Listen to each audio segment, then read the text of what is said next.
Okay, we will call a meeting to order. It's Tuesday, August 18th, 2020. Please stand for the Pledge of Allegiance.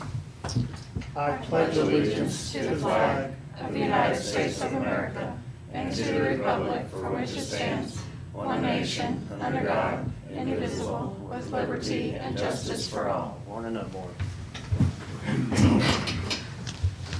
Minutes and reports received and filed. In July 2020, the county treasurer's reconciliation report. Okay. Commissioner Committee liaison reports, upcoming meetings and events.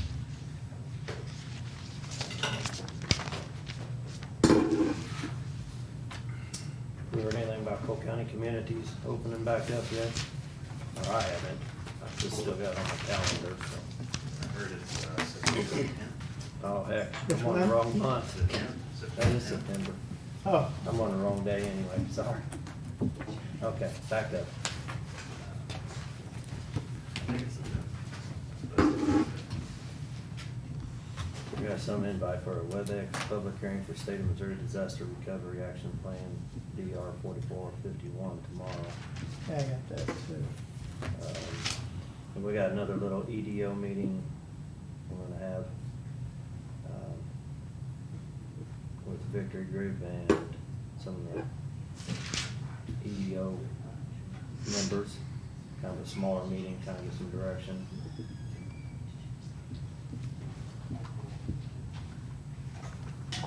Then there's an evening meeting to conduct public hearing for the State of Missouri 2019 Disaster Recovery Action Plan. Thursday at 6:30 as well.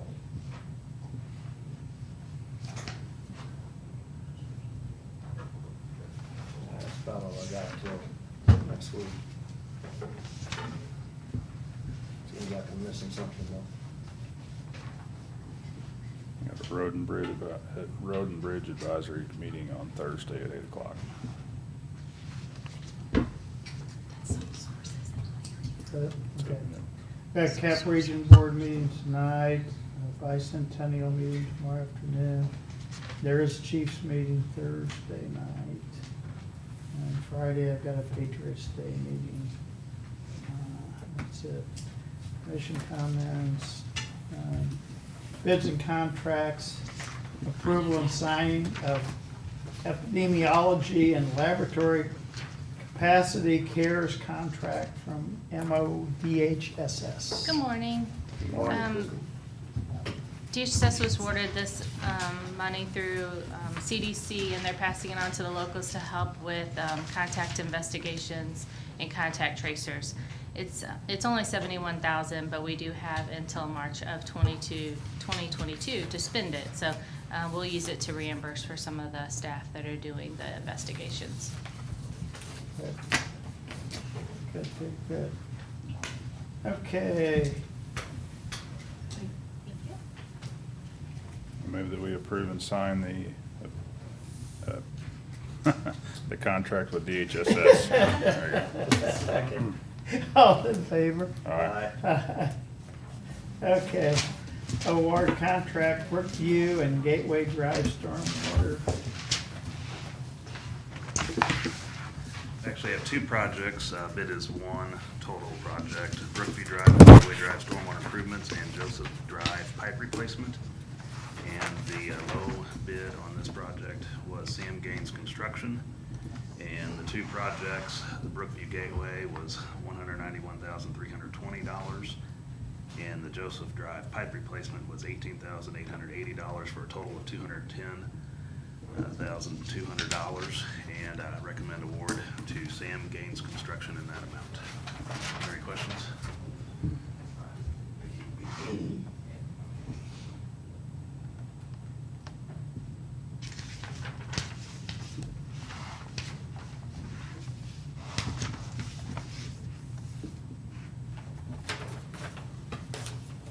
I'm good. Good, Jeff? So we were gonna do this all as a total thing, they were just bid separately? Yeah, originally, we had the Brookview Drive Gateway Drive project under design since last year.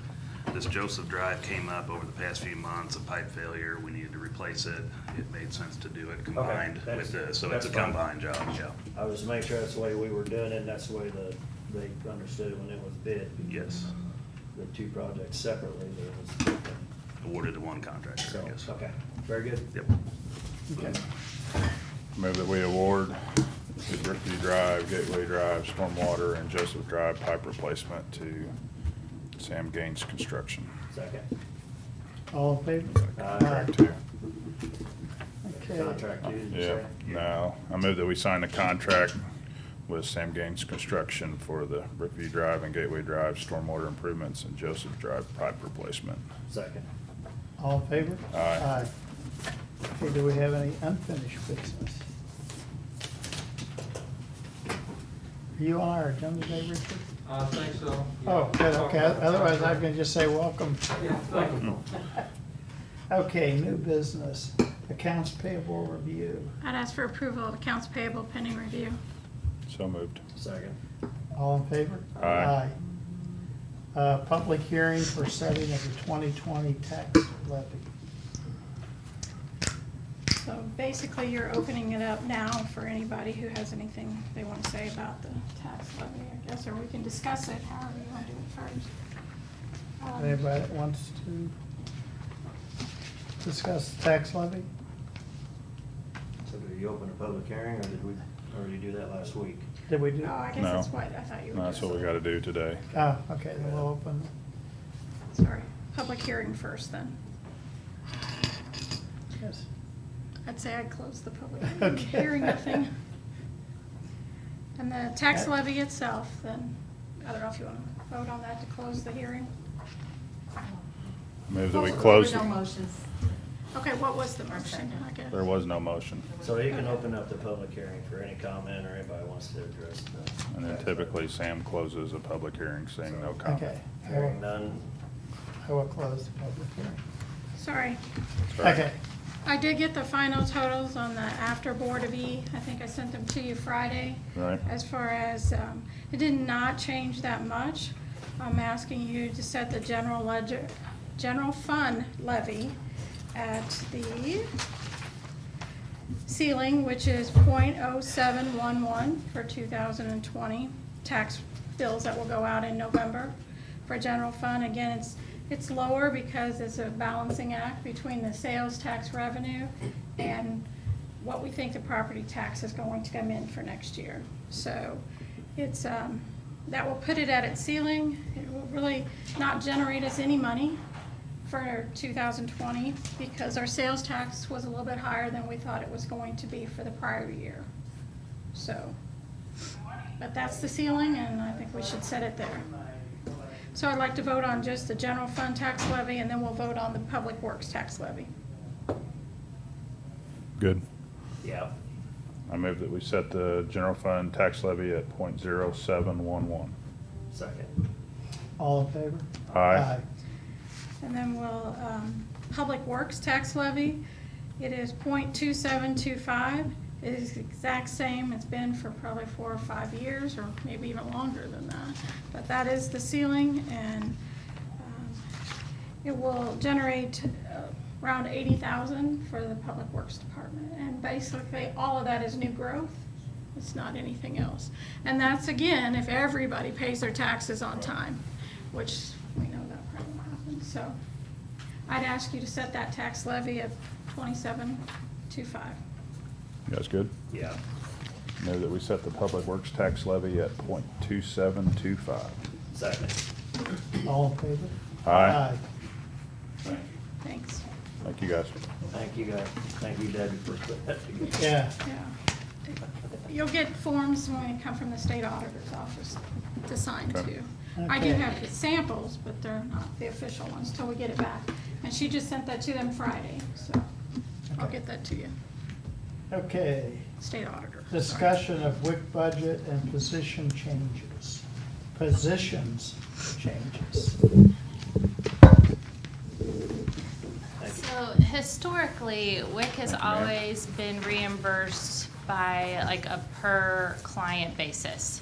And recently, I think they have realized that that is not an adequate amount to properly fund a WIC program.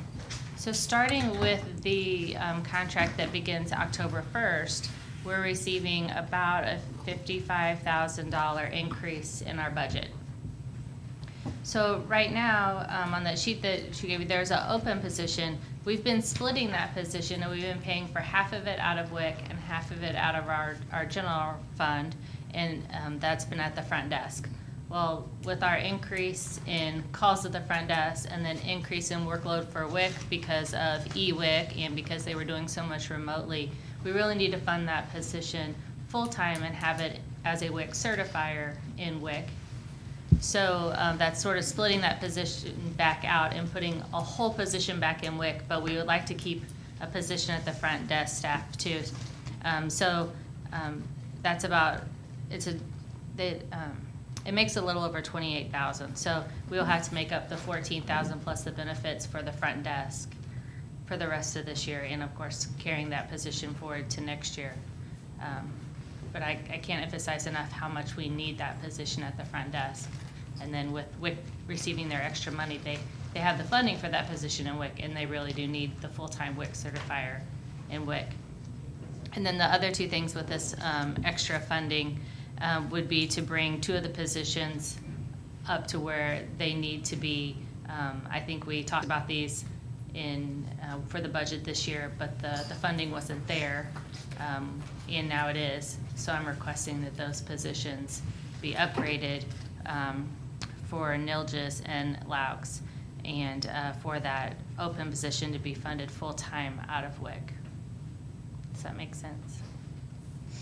And then there's still 21,000 left over that we will use either for supplies or whatever, and then Melinda wants to evaluate to see if we need to hire a part-time breastfeeding peer counselor position, but we don't want to do that yet. We want to hold that 21,000 in reserve.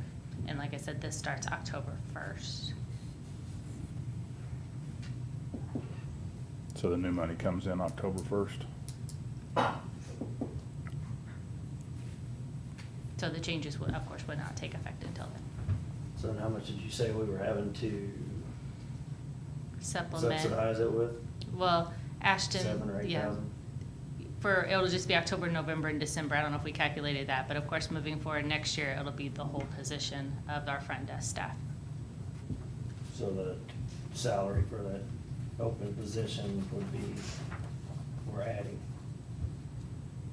So currently, they're paying for half of a $28,000 position out of health department, half of it out of WIC. They wanted to make it two full-time positions, one fully funded by WIC, and the other one that they're currently funding half out of the health department would be a full position next year.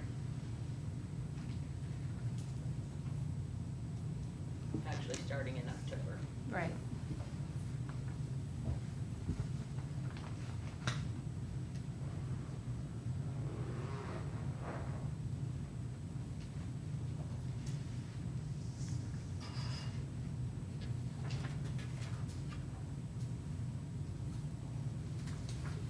So we'd be funding half that position, or adding half that position.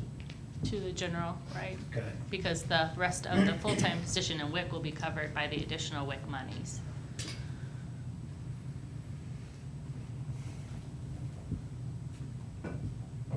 I'm fine.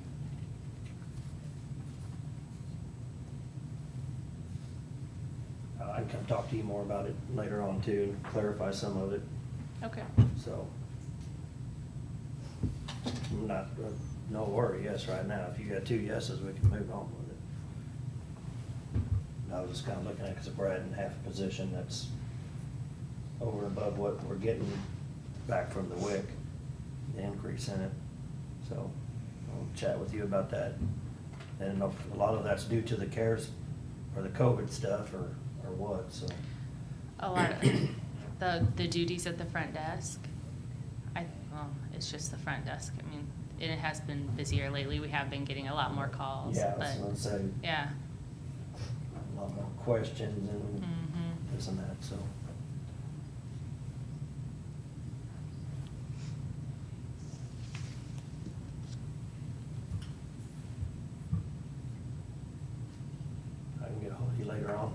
with you about that. Like I said, if you two are both yeses on it, then I don't know yet. I mean, I think you always need to be cautious about adding new positions, and so, anyway, but I'm good with it, so. We need a motion or something to do something there. So what would the motion be? To add full-time position in WIC?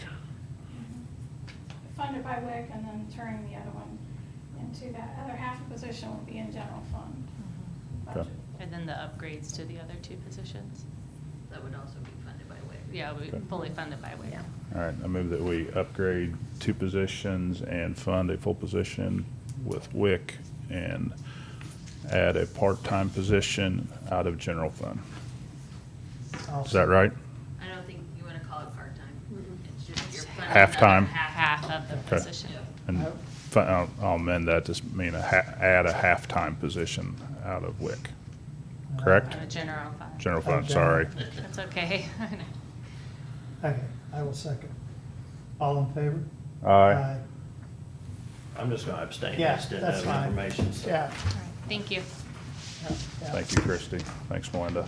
I don't have to say no already. Signing of surplus title. We have not received that. We're applying for a lost title. We haven't got it yet, so I'll put it back on next week. Sorry. Okay, demo agreement for the LOC 8 XT. Okay. So basically, they got hold of us, said it's not gonna cost anything, they're just trying out some new equipment, right? Yeah, Okay. basically what we'll do is get one piece of equipment. We'll strap it on ourselves just to test it and go. Let me have it. Yeah, we can put it on. Let me have the track. Now, they just want to know where you're at, where you're going. Yeah, it's basically just one piece of equipment. It's got a longer battery life. We've had issues with the units we're using now, and so we'd like to try this new unit to see if it's a better unit. They make us sign a contract. I don't know why, but that's what they have us do. We probably won't have it longer than a week. It's just for us to see how it works out in the field. So we put it on Jeff, can Kathy track him down too? We or can you- track him. Do you share that with? We can share, yes. I don't think we better do that, Jeff. If we can keep up. You might That's what a strap it lot to of a them dog or have something. Basically, the only reason they're even up here is because we gotta sign a contract to use. Right. Yeah. Yeah, I just brought up our half-year report for you guys to look at. One thing I think what you'll see is basically we've absorbed the COVID issue for the jail.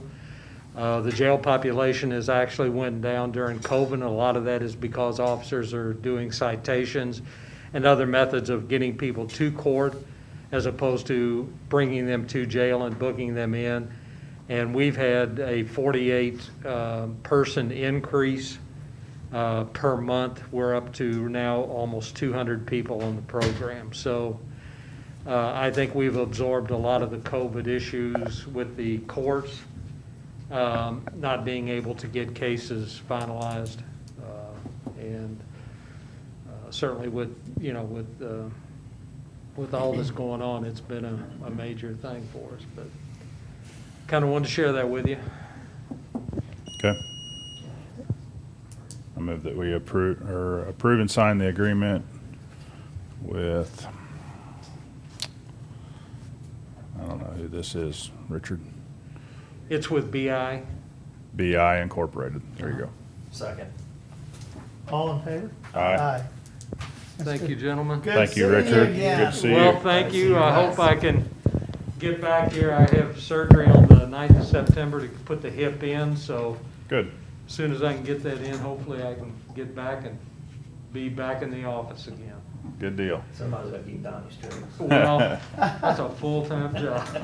Thanks, guys. Thanks, Richard. Good to see you. He's on, but Okay, discussion, more source agreements with the county.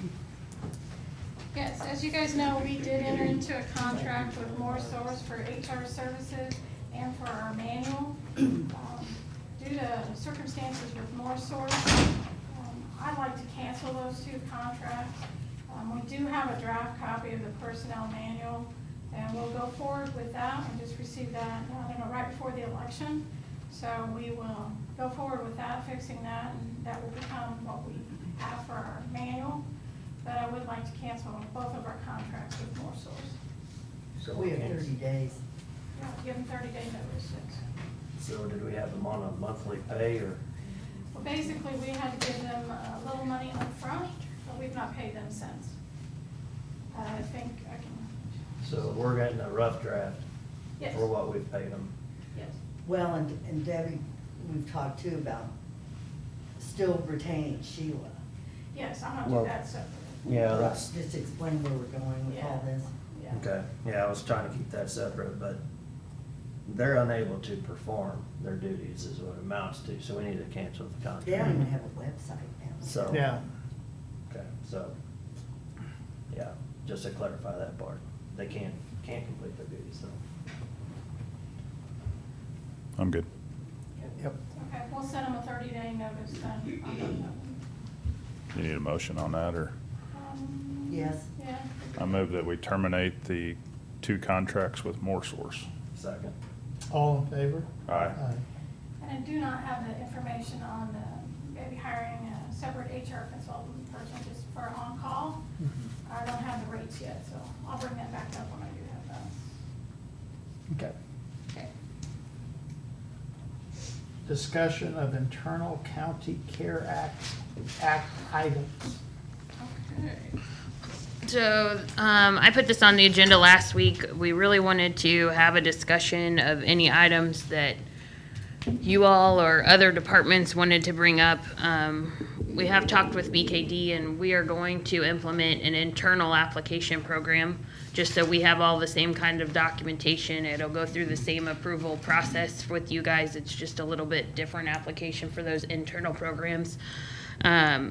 But today was really to talk about if there's things that you guys want to see done internally with the county with CARES money, or if there's other departments that have stuff, bring those up and talk about them, maybe move that application process forward.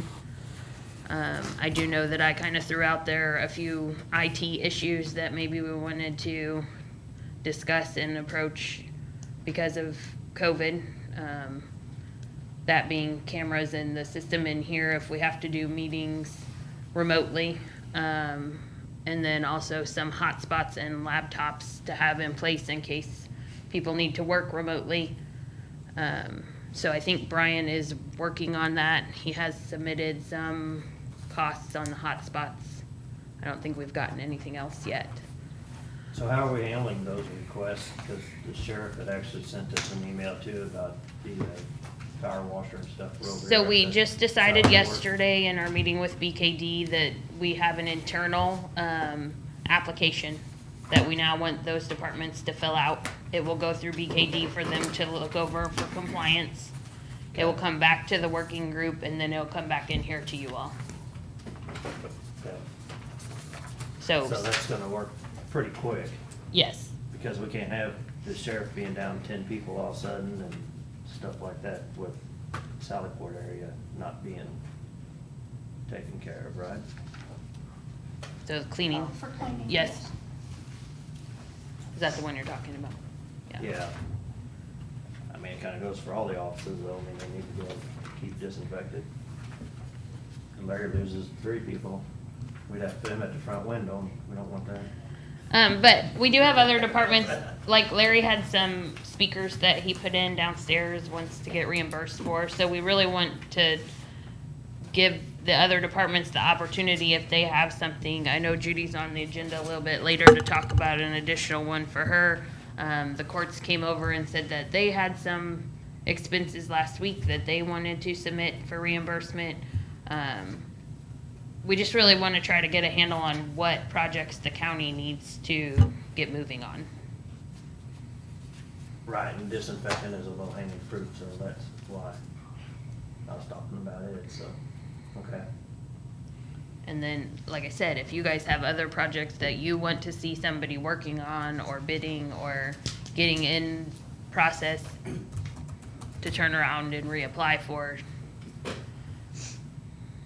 And I think you also suggested too that perhaps we have another meeting Thursday mornings. Yeah, so, we do have on later to approve some applications, but we would like to request that you guys set aside another day during the week to have a meeting for CARES Act. So, we're trying to turn those applications around as quick as possible.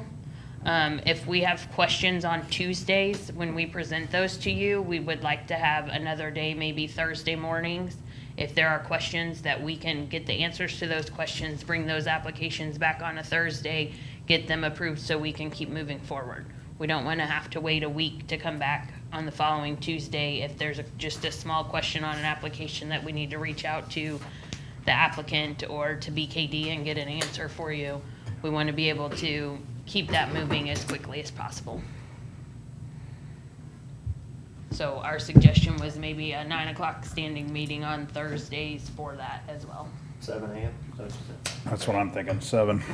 Well, I had suggested 8 AM, but. No. Oh, that. How about right now, 6? I'm up, I'm usually. Thursdays are usually pretty flexible. I do have another meeting this Thursday though. Are you going to meet this week? We don't need it No. this week. We have only So- 4 applications and we think they're pretty straightforward. It would be as needed. Yeah, we would just like to have it on there, so if we decide on Tuesdays that we have additional questions, we can come back on Thursdays and get those approved. And if Thursdays don't work, we can always move it to Wednesday or Friday as well. Wednesday's gonna be an awful quick turnaround, Okay, but we Yeah. can make work what we have to. well, depending on schedules, yeah. I'm fine with it. So standing meeting at 9 or 8 on In the Thursdays. clerk's office, get everything in a day and stuff. Yeah, I could. Okay, so 8 o'clock meeting on Thursdays. I'd rather do the first thing, so. Okay. Get that on the calendar. But do you guys have any other projects you want to talk about or departments that you've heard from that we want to get that internal application moving forward? I know the sheriff, I know the courts, I know Larry submitted one.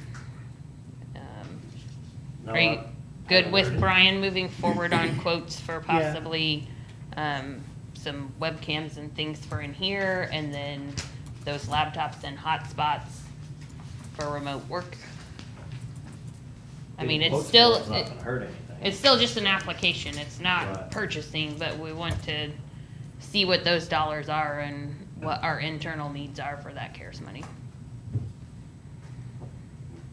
One of the things I'd suggest is maybe having all the departments see about what type of towel dispensers, water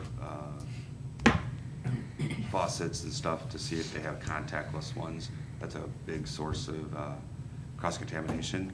So it might be something just to see what that dollar figure is for each department to be able to have, an automatic towel dispenser, that when you move your hand underneath it, people don't know how, unfortunately, to properly wash their hands, right? And with the process and the, when you touch what and where you don't touch after you've already done this or that. So that kind of helps take that, because if you cross-contaminate, you can wash your hands all day long, but if you cross-contaminate, all what you did just did nothing. So it might be something to at least get some numbers of how many faucets do you have, how many towel dispensers would you need, so we at least know, is that something that you guys would like to do? It's just a suggestion that we had from a hygiene standpoint. Always get Greg on that, we don't really Mhm. have departments. I mean, they can have their input on Right. it, so. Since Greg handles that part of it for everybody. That's something you want me to have him look into? I know we just renewed the contract on the supplies for janitorial, which would include those things that we already have. And the boxes obviously come with what we already purchased. Now we'd have to switch out the boxes and all that, so. And we were at that before, I think it was the H1N1, if I don't remember, where everything was just put your hands under there and it went, Oh, God, janitorial supplies. I know. Oh, that sounds so simple. It's not. No. I wondered if, I don't know what our doors are like, but maybe foot pole on the doors. That was to- another suggestion, yes, that, I mean, if they're not too heavy, I mean, I don't know if the openers help with that, but just something where you wouldn't have to grab a handle to open the bathroom door. So, Ask them about that too. And maybe Anyway. the current company could replace those, but being 1 year left on the contract, I don't know if they would do that, but we can check into it. okay. Okay. Anything else? Okay, first reading of budget adjustment number 17.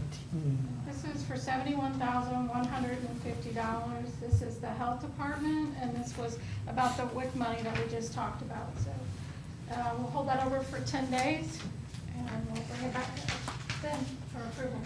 Okay, Are you sure that was WIC money? I think that, was that the epidemiology and laboratory capacity? Oh, yeah, sure. Okay. For the lab, epidemiology and lab capacity for the CARES. Yeah. Contract, yep. Sorry, not the WIC yet. okay. Okay. Recorder to discuss COVID-19 expenses. Good morning. Morning, Judy. This is a request for phase 2 in the recorder's office of expenses for COVID. We might need to kind of go over and make sure that we all agree on those expenses.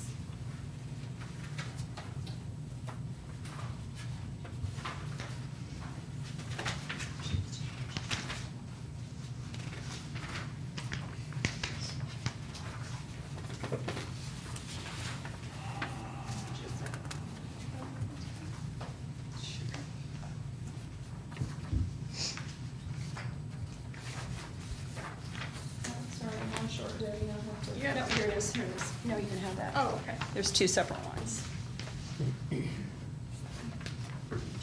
So I have 2 separate quotes. What you're looking at is 2 separate quotes. One is the research, the constituent research area. And the second one is actually, we have an employee who takes marriage license and does research, and she sits out in the open. So what I'm wanting to do is remove the Aperture card machine and set up her desk workstation in that area, which gives her the protection following this CDC guidelines for that desk workstation. If you look at the top page, this is the current constituent. The patrons come in and do the research. This is the current. And if you look underneath here, I've been wanting to clean this up here anyway. And to do that, to take all this wiring, I had Brian come in and give a quote. He had someone come in and he gave us a quote of $700 to take all this wiring, get it up off the floor. For some reason, in the past 2 weeks, we've had a lot of condensation.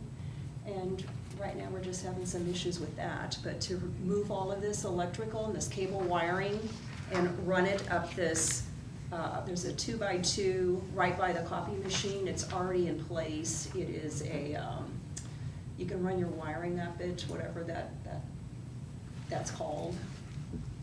The conduit is all in that little box or that tower. And so he said that he could run it up there, it would fit. And the quote you're looking at is then we're gonna move the copy machine. Sorry, Hugh. We're gonna move the copy machine and put a table that works for patrons, 2 patrons to sit here and do their research with the plexiglass across it. And the table's twice as long as the one you're looking at here, which is what we currently have. So they can sit on the right side to the right and then on the left side to the right, so they're not sitting across from each other face to face, because you can see how close they are. That's just, they're face to face when they're researching. And then all of the different quotes for the desk, for the plexiglass, and running the data wires up that conduit area. All of those costs are included. So you're looking at $950 for the desk, $170 for the plexiglass, $20 each for the mount to put the PCs on that goes under the desk. So that's a total of $40. $700 for the data wiring. So that first cost is $1860 for that first desk, the research area.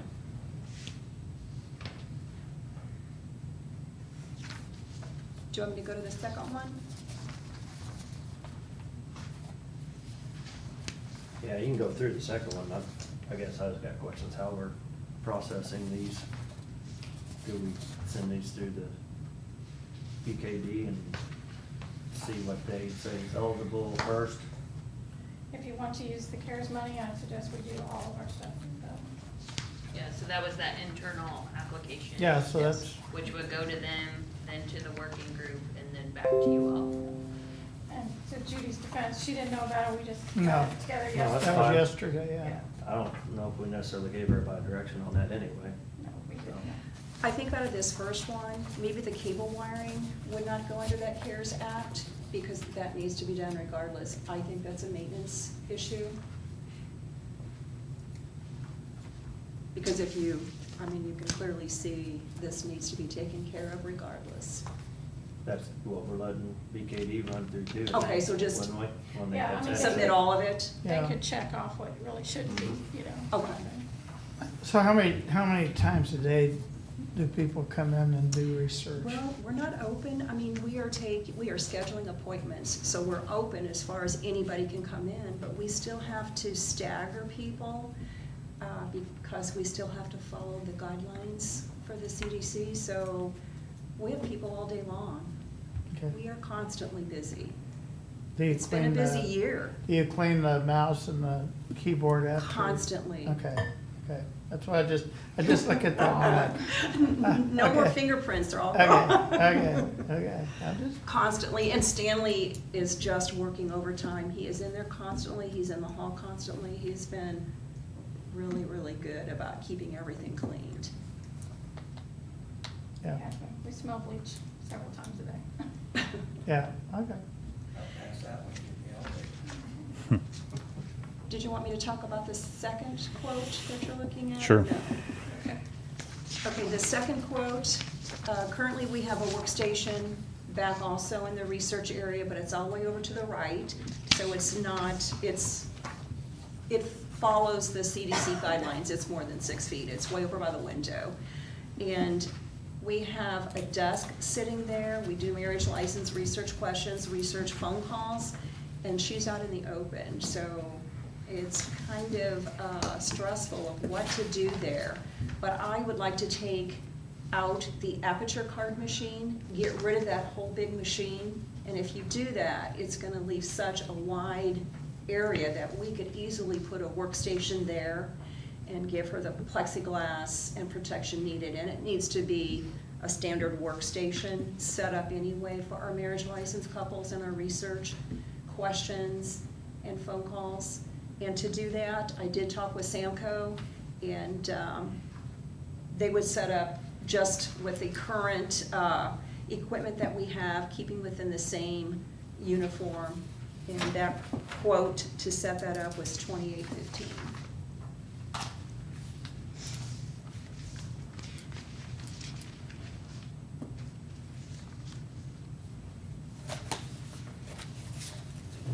Yeah, we can go ahead and give her the application and she can put it all on there and then we can turn it into, if that's what you want to do. I think that would probably be, Okay.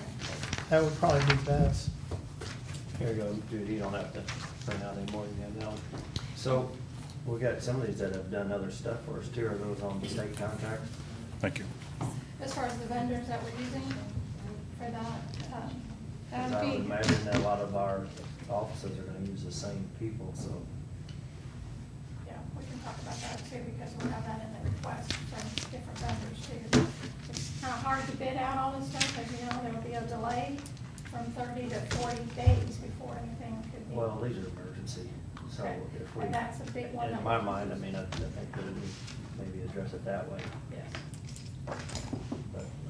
There is a something list to out there, consider. there is a list of vendors out there that do, that we can piggyback on, so, Okay. not for this probably kind of stuff, but Okay. for other things. Okay. Okay. Okay. Thank you. Thank you, Judy. Thank you.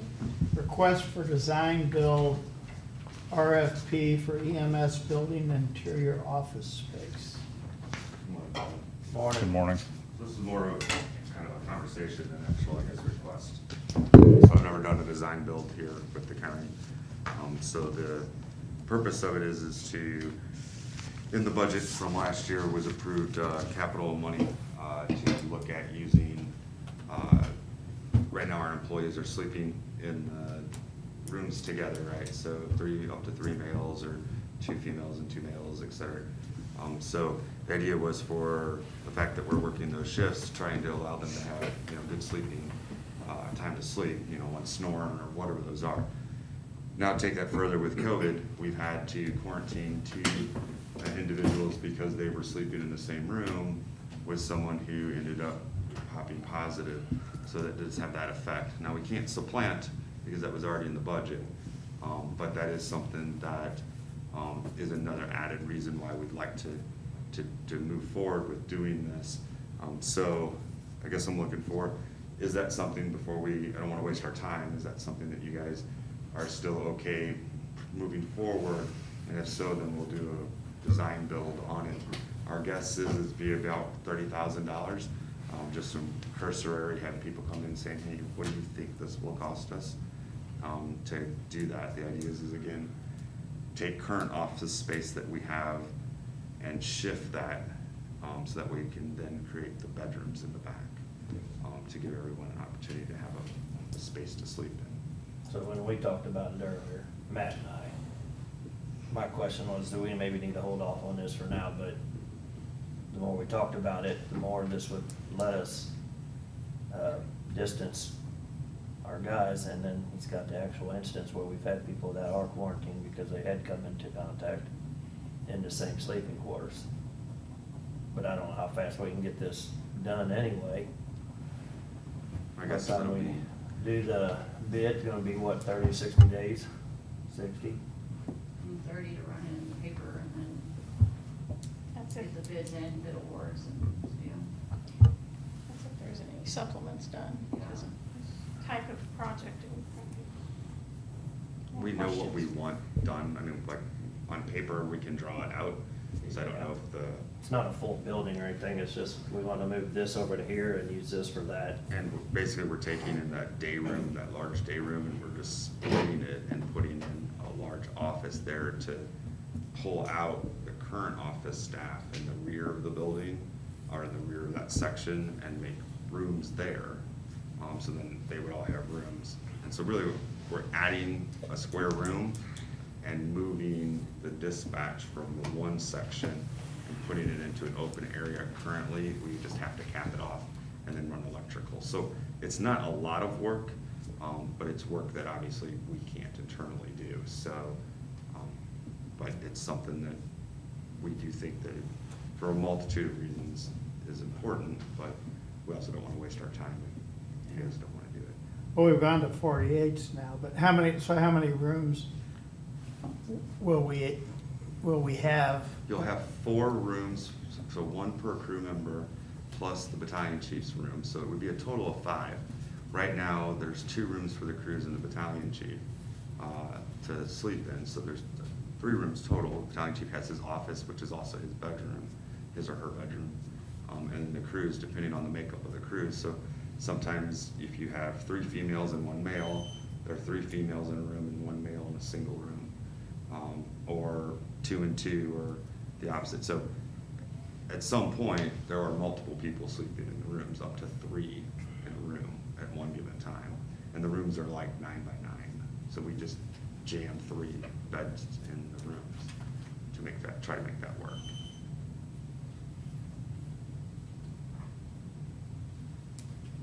I mean, right now we have some people that if their partner snores so loud, they're sleeping on a recliner out in the bay room, trying to get some sleep. So.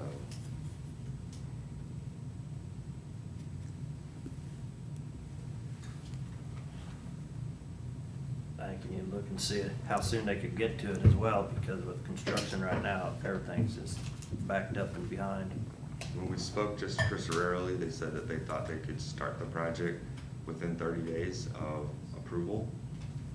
So is that gonna be one of the stipulations in it to start it by October 1st? And it's kind of an arbitrary date, but that's, 45 days out, but. Right, so that would be something we put in there, is that we would expect it to be started by and or completed by the certain dates. Now again, as far as the design build part of it, we know what we're looking for. I just don't know, because I don't know how, put an electrical outlet every so many feet or whatever. That's pretty specific, that's outside of my expertise. So I didn't know if that was something more that we needed to do with the design side of it, or what I don't want to do is go in there, design it, and screw it up. Yeah, I think it probably is necessary. I think, what do we have, 8 out now, right now? We currently have 8 employees. Yeah, so the less exposure we can have to each other, who would have thought this is? So currently, there are 8 employees in our Yeah. department that is quarantined. Yeah, so, Yeah, I'm good with taking a look at it and bidding it, see where it comes out. yeah. So that's the good part, is we don't have to do anything if we don't like Right. the bids. Yeah, Okay, let's move on it. yeah, Okay. yep. Okay, And this kind of goes for the next one on. yeah, design build, RFP for EMS command medication storage box for vehicles. So one of the things for the CAS accreditation, and not just CAS accreditation, excuse me, but US Pharmacopoeia has guidelines based on medications need to be stored between this temperature and that temperature. Anything outside of that is called an adulteration. So many adulterations or a severe adulteration of any medication in one time basically makes the medications either half-life start decreasing, or it completely adulterates the medication to where you can no longer use it, you have to throw it away. So any medications that are left in an uncontrolled environment, given those circumstances, you're just throwing money out at that point. So the idea is that to get these command boxes, which also have like a temperature control module inside of them, to where the medications that we carry in those boxes are in those bags, they slide in there, and that'll help regulate that. And then the temperature is then basically a puck is put in there, and it transmits the temperature twice a day. So that way, when we go for our accreditation review, we can then show, here's what the temperature has been maintained. And that's one of the CAS failure points, is that if you're not maintaining your pharmaceutical within the appropriate range. So again, we'd like to go, we've spoken to numerous different manufacturers, and each one of them is capable of doing it. Their problem is they don't want to design something and then us not be able to purchase from them. But because they'll be over $6,000 for the totality of what we're trying to buy, it has to be bid. So we're kind of in a stuck in a pickle, right? That we know they can do it, but they won't put it on paper for us to do it, because then they're afraid that somebody will take that design and just give it to someone else. So the idea is all right, well, let's do design build. Here's what we're looking for. Here are the components that we need. Let them design it, and then with that, we would be able to then pick from there. It's the only way we can kind of get around, I think, the fact that we can't get somebody to actually design it without guaranteeing them that we're going to purchase from them. Because it takes it's an architectural design. I mean, they are a CAD design to fit into the vehicles. So how many are we doing? So I believe it's 4 is what we would have the. Okay, so they're all QRVs, and then we didn't get to go through all the vehicles and years and stuff on them, but one question I had was, we run into this every time we gotta replace sheriff's car, is the cage inside of them most likely don't fit what we're getting to replace it. So I would like to see these be able to either be retrofitted, or that would come out of one and go into a replacement. Now, Chief mentioned that a lot of times it's just where they have to mount them to. I don't know if we can make that part of the bid or not. So I don't know if you could probably do that, because you're asking them to kind of see into the future of what a car manufacturer. Well, exactly. Is going to be Why can't doing. they do So that?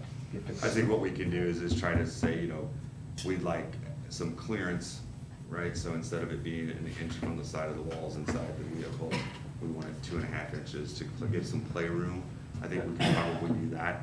The good part is these vehicles generally are lasting about 8 to 9 years. So at that point, at the 8 to 9 years, has that piece of equipment lost its usefulness anyway because the electronic components, the heating and cooling elements that are in it. So I don't know if long-term that would be an issue, but it's certainly something that we can try to facilitate. Is this like what we saw inside that Suburban? It is, sir. Okay. How many do we have to have, I guess, to be accredited? Any vehicle that has medication stored in them. And that's So all four of them right now that's is what four, we correct. are doing because they are response vehicles. Correct, sir. They're They not respond just on calls. Hauling somebody to a meeting or Correct. picking stuff up or whatever. I'm fine with getting prices on it. I don't know how many stipulations you can put on them. It'd be nice to be able to reuse them. I've got a thing called a rat pack that's in the back of my work van that it's not gonna fit in every van, but I can take it out and put it in the next one and put different brackets on it, so I know these are a lot more sophisticated and a little different than just a box that holds tools, but. I think part of the design part of it is to show us how we could retrofit it. It might be something to put in there, is we'd like to see a retrofit. I think that's gonna be part of if we decide to go with them on who gets awarded to. Because it won't necessarily be the lowest bid, then it's gonna be ones that we can reuse. And that's what I'm gonna be looking at anyway. Just- Yeah. So I'm fine with getting prices on it. It's kinda the same with the build out. Or not to build out the interior sleeping quarters and offices. So we'll put something together. This was Okay. really more of a conversation. We'll put something together that you'll need to formally approve to advertise. So. Yeah. Okay. Request for approval of purchase of Narcan box controlled substance. What? The sole source. Sole source, the one that we did. Narc box. Or not sole source, the bids. Nobody came in. So we did an We bid adverti- out the narc boxes, And had nobody. and we didn't have anybody put a bid in for them, so he's got prices to Really? purchase. Yep.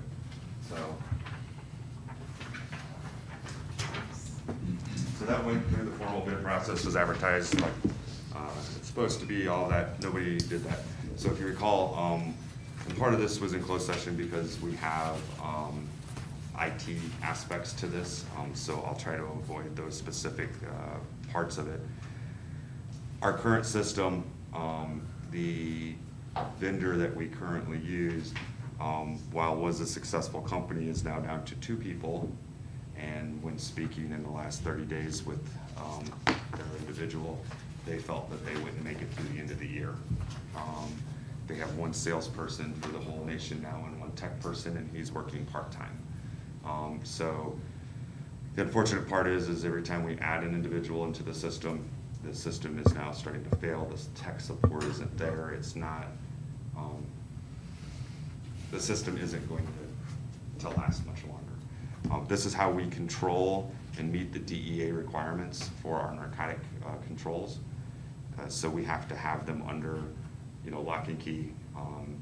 The safe and/or device has to be rated for a certain amount of time that it takes for somebody to gain entry into them. They're all in the DEA regulations. So in the process of this, we need to make a switch to something. Currently, some of our units have a plywood door that I can take a crowbar and under 30 seconds pop it and get the narcotics out. That does not meet the DEA requirement by any stretch of the imagination. So we need to do something to meet that intent. So the best that we've come up with is going through ESOs. They are a vendor of NarcBox. The new ambulances that we have coming already have these in them. So we'd like to retrofit the fleet so that way, if this other company fails like it sounds like they will, we're not stuck kind of staring at the wind, I guess. So, again, not something we were planning on doing, but something that we need to do.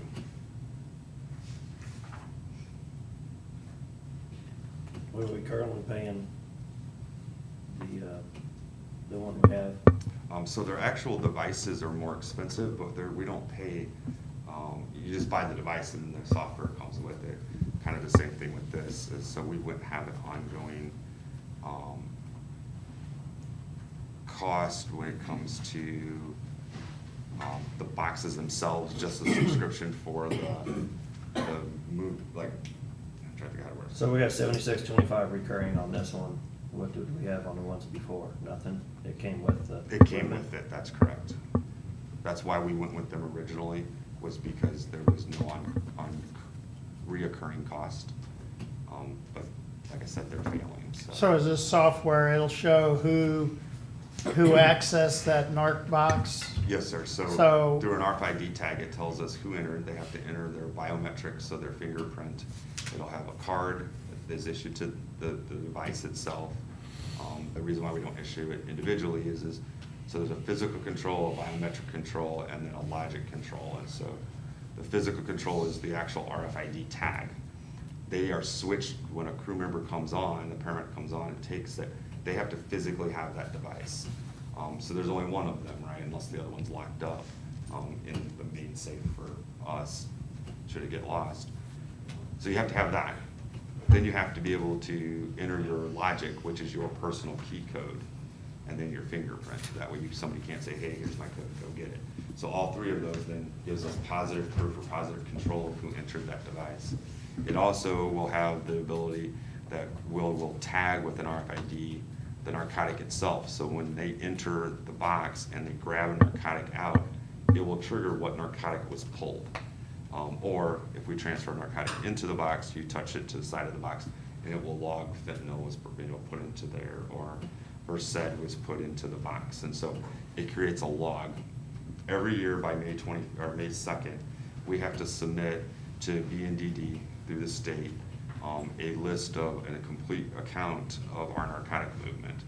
Who was given it, what was given, with the waste amounts, any discrepancies, things like that. If we find a discrepancy throughout the year, we have about 48 hours to report it and a week to provide a investigation to the state. So these help us in that process because we can go back and see, all right, when was the last time the narcotics were in there, who had control, and then we go back. We do a weekly audit currently, a physical count anyway, but this helps us be able to maintain that process. I mean, my staff knows that narcotics is the one spot that I have zero tolerance for screwing things up, because I'm not going to prison for them.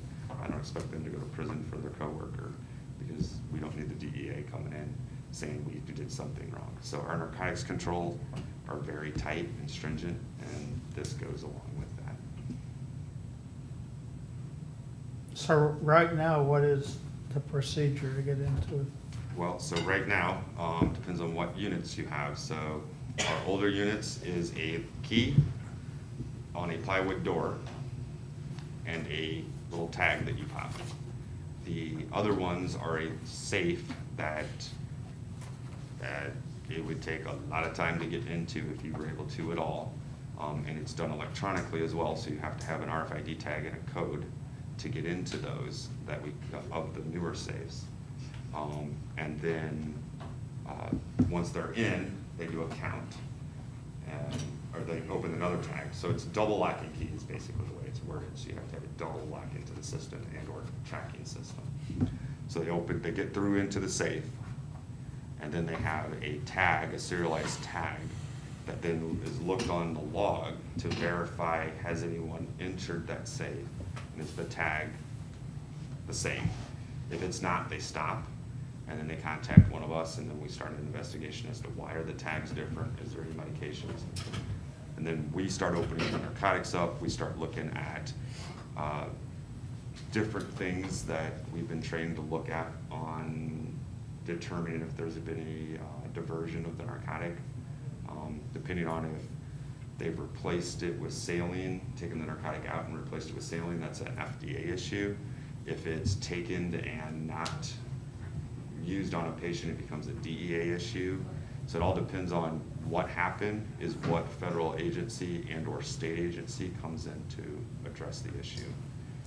We certainly don't want any of them crawling around, so we want to try to keep this locked down as much as possible.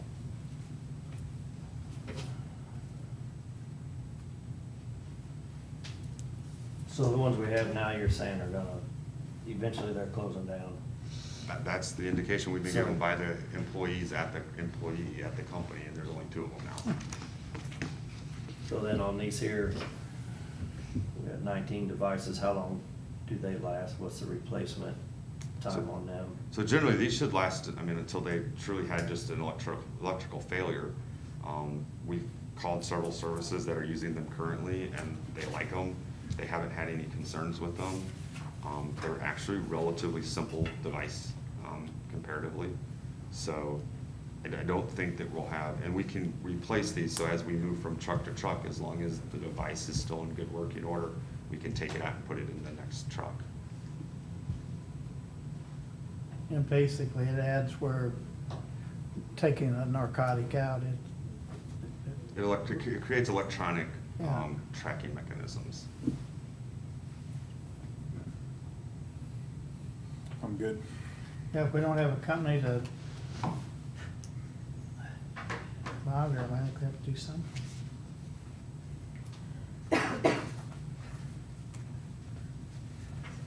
Will they make it to the end of the year, or is it something we need to do right now? I have no idea when they'll shut down, sir. Okay. If they shut down, then we're just, If they're shut down, then any new medic that comes into our system cannot gain access to the narcotics. That is the risk. That's why this is a risk, is because anytime we add somebody, we have to call them because their system currently has a bug in it or an error, and it shuts down the system. And so we have to call that tech guy, and if we get a hold of him, and he has to manually enter them from his back end to get them into there. So we're able to pull people out, so if somebody leaves, we're able to restrict access. If we get new employees or something, the database corrupts for some reason, we have to try to get a hold of this individual to add them in there. And so until we do that, that individual cannot work as an ALS truck, because that's part of, stopping seizures, intubating patients that you have to give medications to put them unconscious. That's all in that box. so we could have new employees who can't access. Right, Yeah. Well, if they can't access it, they can't work. Yeah, I know, yeah. pretty much. Or you gotta figure out a back-end way to get them into it. Which Yeah. is breaking the has- safe. Yeah, that has no ramifications to who was in it. I mean, it's Right. like a free-for-all.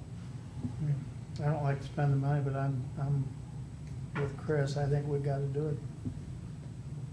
I'm fine with getting them, I'm just curious why Okay. they didn't bid it in the first place. Why who did? Huh? Why who? Why ESO didn't bid it? Why didn't anybody There's only bid it? 3 companies that are distributors for them, or 2 companies that are distributors and the manufacturer. I'm not sure why they didn't bid it. If they just didn't think they'd get it, or if they necessarily didn't know about it, or what happened, so. Okay, well, I'm not gonna beat a dead horse here, so I think we need to move on to. Is this an award then? Yeah, Approval to order, I would Yeah. say. It's not really an award because there wasn't an Formal. actual, nobody bid anything to award. Right, So I just approved a purchase, okay. right? I move that we approve the purchase of the NARC boxes from ESO. Second. Any other discussion? All in favor? Aye. Thank you, Joe. No, and there's no place for you to actually sign, it's just, well, Okay. I don't know if they have- we just need to get a PO over to them, Okay. so. Okay. I don't know if it's a contract or just approving the purchase of it. We'll just put a PO through the regular system. You can have a copy.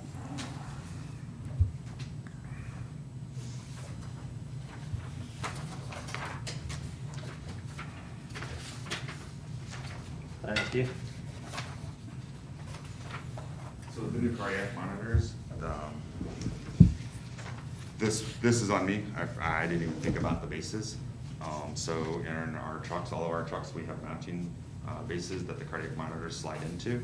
And that's to prevent them from being projectiles. They're the heaviest thing that we carry in the back of an ambulance. And if they're not secured, they can create head injuries and/or there's plenty of stories where people are permanently disabled or killed by flying monitors in the back of an ambulance. So this is just the trucks already have the bases in them. They're kind of a universal thing, but each monitor, because they're all designed differently, this is just the bottom that goes underneath the monitor to slide into the locking mechanism.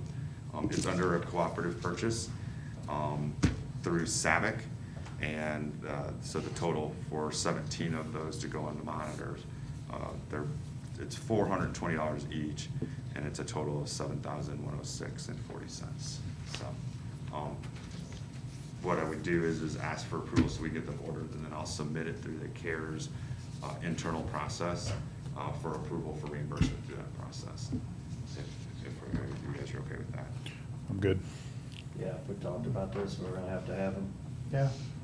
I move that we approve the purchase of the brackets for the Zoll monitors with Technomount. Second. All in favor? Aye. Okay, EMS pay scale. So as I've talked to you guys individually over the last 2 weeks, recruitment is becoming more difficult for a magnitude of reasons. Primarily, COVID has changed the dynamics in EMS. An example is CVS just did a report a couple days ago that there's a large number of EMS providers retiring because of their health and/or they're scared for their health, et cetera. Additionally, COVID shut down all of the paramedic schools, so nobody's pumping out paramedics currently. To the point that the state just sent out a waiver of clinical requirements for students that were previously enrolled, which means they're not going, at least my understanding, is they're not going to require them to have hands-on training with patients before they can certify, which, that's how I learned. You know, get in there, learn how to start IV, learn how to do all those things. So we're at least internally concerned what type of quality paramedic you're going to get during that process, if that's truly the case. And some services are all basically in a bidding thing. So an example is MU pays more, but they also have something they're able to do, is that's 50% tuition. So we have lost 2 employees going to MU in the last 3 weeks because they want to continue their education and they can make more and get 50% off their education. We've had 2 go because they've just gotten out of the field and no longer want to take the risk of COVID in their families. So that's been 2 that we've lost. And then we've got 2 so far that have gone to other services. We had 1 that decided to go do, for more money, went to a pharmaceutical testing company where they test generics on patients.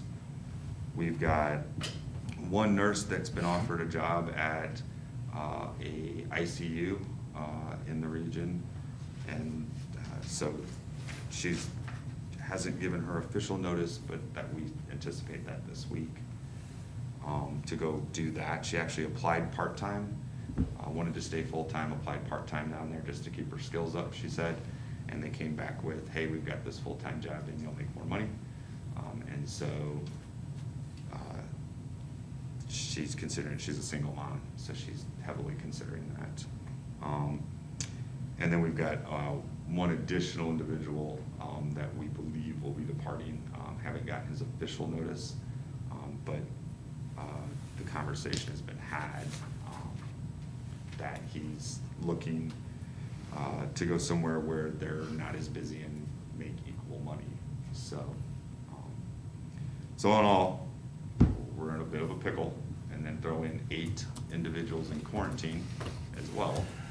And I don't foresee quarantines going away. As these, become more frequent, we're going to have more staffing issues. So what we'd like to do is try to, entice individuals to apply.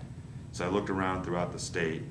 The average pay for a paramedic throughout the state, from the information we could find, was $53,000 was the base salary of a medic throughout the state. Now, that does take into account your higher paying areas like St. Louis and Kansas City, so that's skewed a little bit from the mid-Missouri side. The difference is we are competing with those same employees going to those areas. So what we think is, so North Crawford County, they're starting at 51,000. Johnson County, just have an ad put out a couple days ago, they're starting at 50,000. Their top out pay is 78,000 for a road medic. So, I mean, the pay's all over the place, to be perfectly honest. One of the things that we looked at was call volume and workload. So Cole County is the 11th busiest and largest system in the state. So when you're comparing, you know, we can go to Miller County, they run about 4,000 calls and they make slightly more than we do, starting.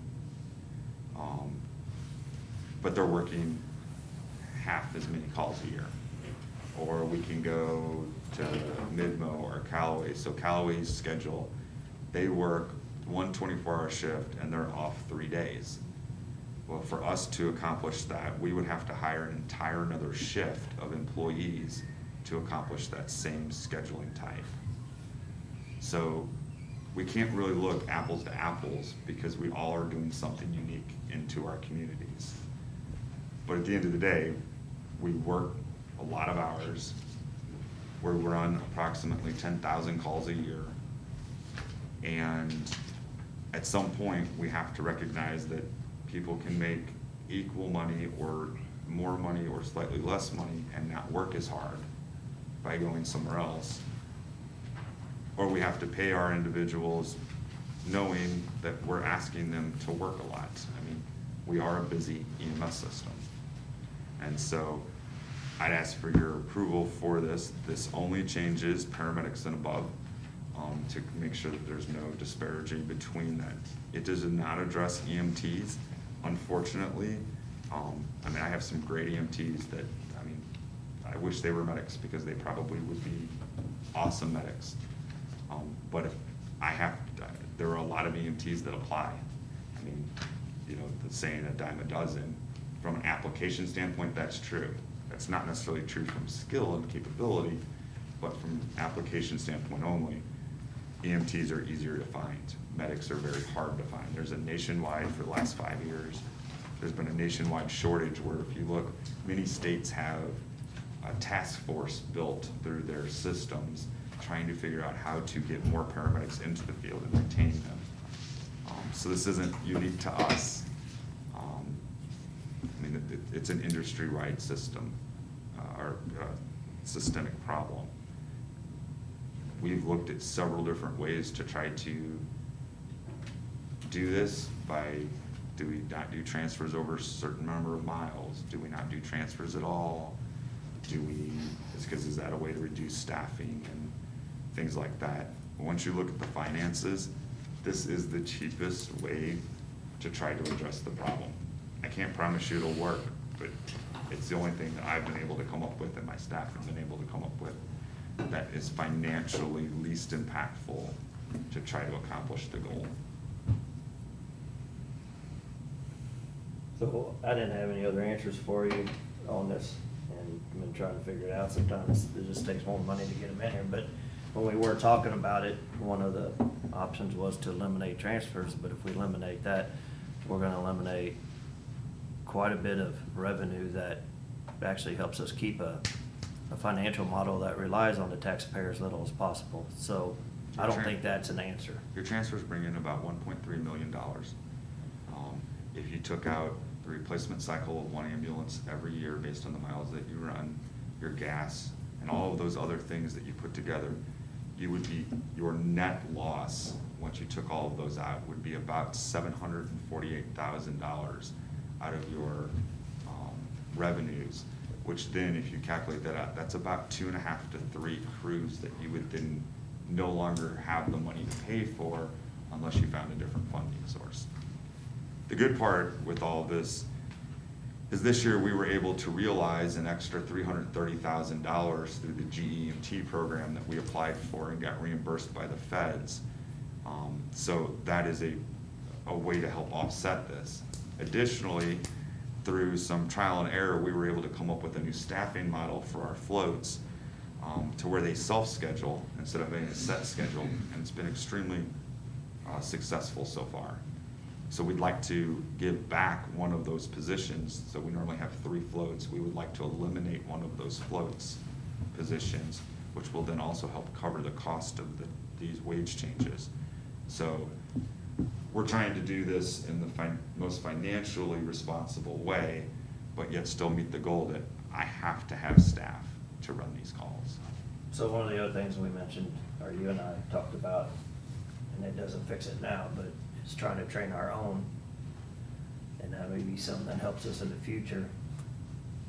But- This is a short-term fix per se. Our long-term fix, I truly believe, is home growing our own medics. And what that is the county investing in sending our EMTs that we currently have to paramedic school, kind of like we do with the sheriff. We send people to go get their post certification. It would be similar to, we would try to do something similar. And then in turn, ask them for, 3 years, and it's if you leave within X amount of time, you owe us this, and it's a rolling scale, depending on how much time is left. That way they're not considered indentured, but they do owe us repayment, and every month a certain percentage or a certain amount would come off of that. That ultimately is what helps fix that problem. Because the more medics you get into the system, the more stable you are geographically. Right? We're not all then competing because there's more medics. But right now, there's more jobs than there are medics available. And so we have to do something to get them. And that's statewide. That is not unique to us. We were going through this with Jerry, right? When you came on, it's like, oh, Jerry was actually working trucks. So we're gonna have 3 this year going to paramedic school? So we have 3 that are in paramedic school Okay. currently. Some of them are the ones that their school got, so we have 3 new ones going to paramedic school. Okay. We had a few, but now that their classes were canceled or postponed, so now they're kind of behind the 8 ball trying to figure out. And my understanding is one of them's got, they basically turned it off, and he has the option to restart the class over, but that they're not doing it all, I didn't understand the whole part of it. I didn't go too far down the rabbit hole, but he's trying to figure out how to restart school. So they don't have this, the schools don't have this lined out or figured out yet.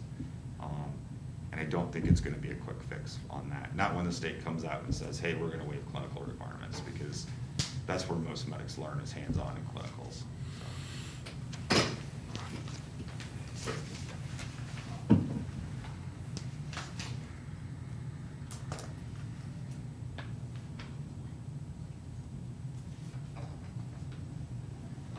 I think you gotta try to do something to recruit some.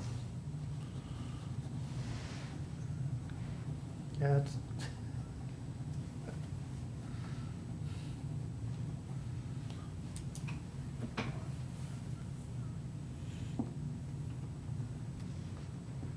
I guess really, we don't really have much other option.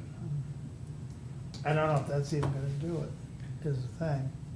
And I can't tell you it will. I can tell you that we have spent the last month looking at every option we thought we could come up with that was viable, to the, not doing the transfers, not to, because that could reduce staffing, but you can't reduce staffing enough for them. You would have to reduce it too low to meet your 911 obligations if you got rid of transfers, because of the amount of money. I mean, there's a whole myriad of possibilities, but none of them meet the need or the goal of the department of providing that care when we can.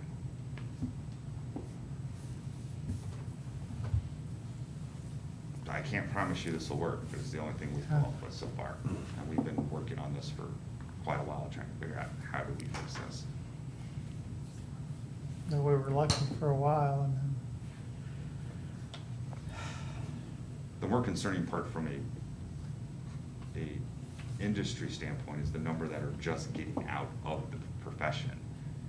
Two of the ones that are leaving are getting out and working part-time in the profession until they can finish their bachelor's degree because they don't want to do it anymore.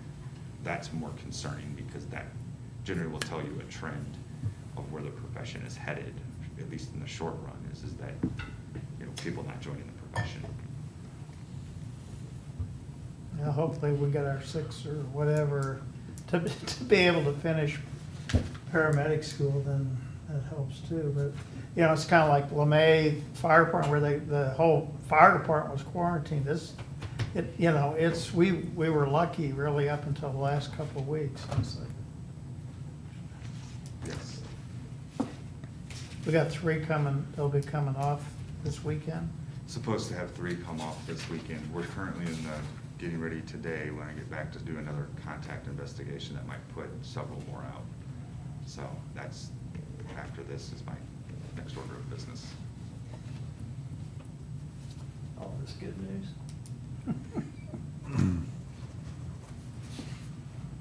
So we're gonna bump everybody a step?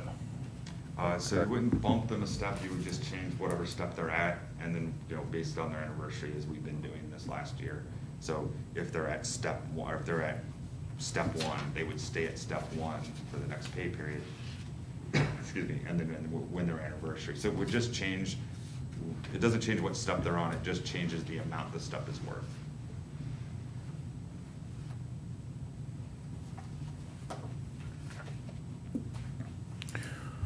I'm good.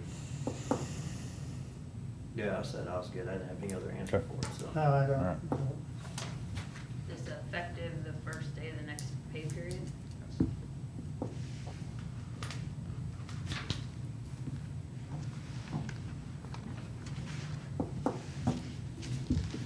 Thank you, sir. You guys need to vote on that, I or? was gonna say, I'm gonna take an official vote. Just waiting on Sam there. Okay, I'm fine. Presiding. Tell us what to do, boss. So what is the motion then?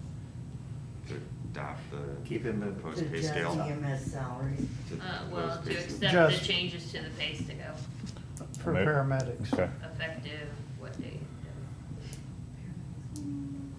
That's, it would be the pay scale that's written.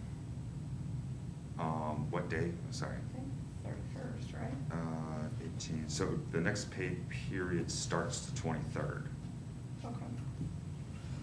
so August 23rd, effective August 23rd. Yes, because this is the last week. of So it'd May. be accept the proposed pay scale effective, pay scale effective, to take effect August 23rd. I move that we accept the proposed pay scale for paramedics to start August 23rd. Second. Any other discussion? All in favor? Aye. Okay. Let's keep our fingers crossed. And then the last thing that we have, I think we go under old business, we need to find out if it's acceptable or not. So last week, we brought forward the maintenance agreement for the Zoll monitors. That is not under a cooperative purchase, when I went back and reviewed it before I did the final thing. It will ultimately be a sole source because they're the only ones the FDA will allow to do. So I guess that's where I got confused. So we just need to put out a sole source advertisement for the maintenance agreement. And then when that comes back cleared, then we just need to re-vote, have you guys re-vote on that maintenance agreement. No terms of it has changed, we just need to make sure that we've done the proper process. So that's on me. I move that we approve the sole source advertisement. Second. All in favor? Aye. Thank you, gentlemen. Thank you. So while we're talking about this, so we got guys out on quarantine, and how are we paying them? Are we paying them as time worked? Are they gonna be whole when they lose 2 weeks of pay? Are they gonna be whole? Is that considered time worked? Or are they gonna be just paid their hourly wage? Because remember, we reduced their pay because of the 48-hour shifts. The Family First Act, which is an extension of the FMLA rules, they get the 80 hours if they qualify, depending on if a doctor actually put them off or if we put them off. You know, they have to qualify for this. They get the first 80 hours, so then it's their regular pay at 80 hours. It's how we do for FMLA claims or any other? Well, it's a 2-week quarantine, so then that would be the 80 hours, right? Right, it's under the Technically. emergency. No, that'd be pay. 96 hours. Mm, It's If they miss 48 two, one week, 48. and 48 one week, 72 the other week. It depends on when they get it, when their schedule is, their schedule's different all the way around. But go The ahead, Jeff. Emergency Paid Sick Leave Act of the E EFMLA is 80 hours. It requires the employer to pay 80 hours. My concern is that they are whole at the end of the day. We have So- another issue too. If you're talking about paying them overtime, even though they haven't actually worked those hours, under the Fair Labor Standards Act, employers can require employees to actually have worked 40 hours. So if you're taking 3 days of vacation in a week and working. But that's a whole different thing than this quarantine thing, so I'm staying away from that, because we had that discussion too, so that is another discussion though. But under the quarantine stuff, they've been exposed to it because of their job, and they're having to stay at home, they're not getting paid. If you, Debbie, if you got it, exposed to it and you went home for a week, you're not gonna miss a lick. You're gonna get your pay because you're gone. You're gonna get your same pay, right? But now, these guys and gals are, on 48-hour shifts, and instead of making their, say, $12, they're only making $8 an hour. And as time worked, they're only gonna get their $8 an hour. I don't know if I'm explaining that right or not. They're not gonna get their full pay, because it's not. Their overtime is built, their pay rate was reduced based on the Their number of salary hours they reduced. worked. So we adjusted their hourly rate to compensate for the number of hours they work. When we take and go beyond, and we don't go, that time and a half is what, they're penalized for the hours that they are normally scheduled. We're not talking about unscheduled overtime, we're talking about normally scheduled overtime. When that happens, at the end of the day, and random numbers, if they're in quarantine and they were supposed to make $1,000 a week with their built-in overtime, we quarantine them, now they're making $750.